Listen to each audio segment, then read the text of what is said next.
Hi friends, welcome to Ramya's kitchen. നിങ്ങൾ ആദ്യമായിട്ട് എൻ്റെ ചാനൽ കാണുകയാണെങ്കിൽ വീഡിയോ സ്കിപ്പ് ചെയ്ത് തന്നെ കാണണേ. വീഡിയോ ഇഷ്ടം ലൈക്ക് ചെയ്യാനും ഷെയർ ചെയ്യാനും സബ്സ്ക്രൈബ് ചെയ്യാനും മറക്കല്ലേ. ഇന്ന് നമുക്ക് വളരെ എളുപ്പത്തിൽ ഒരു മസാല ദോശ തയ്യാറാക്കാം. അതിനായിട്ട് മസാലക്കൂട്ട് തയ്യാറാക്കാനായിട്ട് ഒരു പാനിലേക്ക് 3 ടീസ്പൂൺ വെളിച്ചെണ്ണ ഒഴിച്ചു കൊടുക്കാം. 1/2 ടീസ്പൂൺ കടുകും കൂടി ഇട്ട് കൊടുക്കാവേ. ഇനി മസാല ദോശയ്ക്ക് രുചി കൂട്ടാനായിട്ട് നമുക്ക് 1.5 ടീസ്പൂൺ ഉഴുന്നും കൂടെ ചേർത്ത് കൊടുക്കാം. നന്നായി ഇളക്കിയതിന് ശേഷം ഒരു ലൈറ്റ് ബ്രൗൺ കളർ ആകുന്ന സമയത്തേക്ക് 5 കഷ്ണം വെളുത്തുള്ളി അരിഞ്ഞതും ഒരു ചെറിയ കഷ്ണം ഇഞ്ചി അരിഞ്ഞതും 3 പച്ചമുളകും 3 സവാള അരിഞ്ഞതും കൂടെ ചേർത്ത് കൊടുക്കാവേ. സവോള ഒത്തിരി ഒന്നും ബ്രൗൺ കളർ ആകേണ്ട ആവശ്യമേ ഇല്ല, ജസ്റ്റ് ഒന്ന് വഴണ്ട് വെന്താൽ മാത്രം മതി. ഇനി നമുക്ക് അതിലേക്ക് ചേർക്കേണ്ടത് അല്പം കറിവേപ്പിലയും കൂടിയാണ്. കറിവേപ്പിലയും കൂടി ചേർത്ത് നമുക്ക് നന്നായിട്ടൊന്ന് ഇളക്കിയെടുക്കാവേ. അതേ സമയത്ത് തന്നെ തീ ഒന്ന് ലോ ഫ്ലെയിമിലേക്ക് മാറ്റി കൊടുക്കാൻ മറക്കല്ലേ. ഇനി അതിലേക്ക് ഞാൻ തന്നെ 1/4 ടീസ്പൂൺ മഞ്ഞൾപ്പൊടി ഇട്ട് കൊടുക്കുന്നുണ്ട്. തീ ഒന്ന് മീഡിയം ഫ്ലെയിമിലേക്ക് വെച്ച് നന്നായിട്ട് ഇളക്കി യോജിപ്പിക്കാം.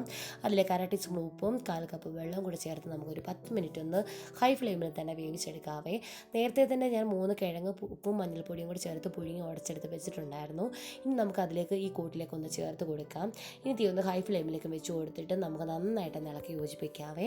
നന്നായിട്ട് വെള്ളമൊക്കെ ഒന്ന് വറ്റി വരുന്ന സമയം വരെ നമുക്ക് നന്നായിട്ട് ഇളക്കി കൊടുക്കാം. ഇത് നമ്മുടെ മസാലക്കൂട്ട് ഇവിടെ റെഡി ആയിട്ടുണ്ട്. നമുക്ക് തീ ഒന്ന് ഓഫ് ചെയ്ത് മാറ്റി വയ്ക്കാവേ. ഇനി ഒരു പാലിലേക്ക് നമുക്ക് ദോശമാവ് ഒന്ന് ഒഴിച്ചു കൊടുക്കാം.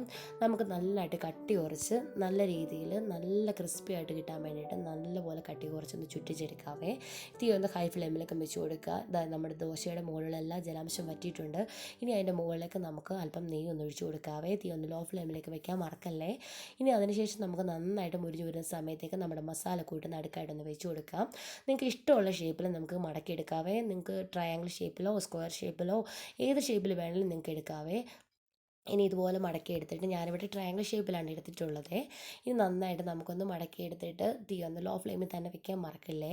ഇനി നന്നായിട്ട് നമുക്ക് തിരിച്ചിട്ട് കൊടുക്കാം. ഇനി അതിനുശേഷം എനിക്ക് ഈ കൂട്ടുകൊണ്ട് തന്നെ ഞാനിവിടെ 4 മസാല ദോശ ഇന്ന് ഉണ്ടാക്കിയിട്ടുണ്ടായിരുന്നു.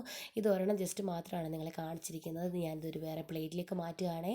തീർച്ചയായിട്ടും വീഡിയോ നിങ്ങൾക്ക് പ്രയോജനമായെങ്കിൽ നിങ്ങൾ വീഡിയോ ലൈക്ക് ചെയ്യാനും ഷെയർ ചെയ്യാനും സബ്സ്ക്രൈബ് ചെയ്യാനും മറക്കല്ലേ. നിങ്ങളുടെ അഭിപ്രായങ്ങൾ കമൻറ്റ് ബോക്സിലേക്ക് അറിയിക്കാൻ വേണ്ടി ഒരു വീഡിയോ കാണുമ്പോൾ ബൈ.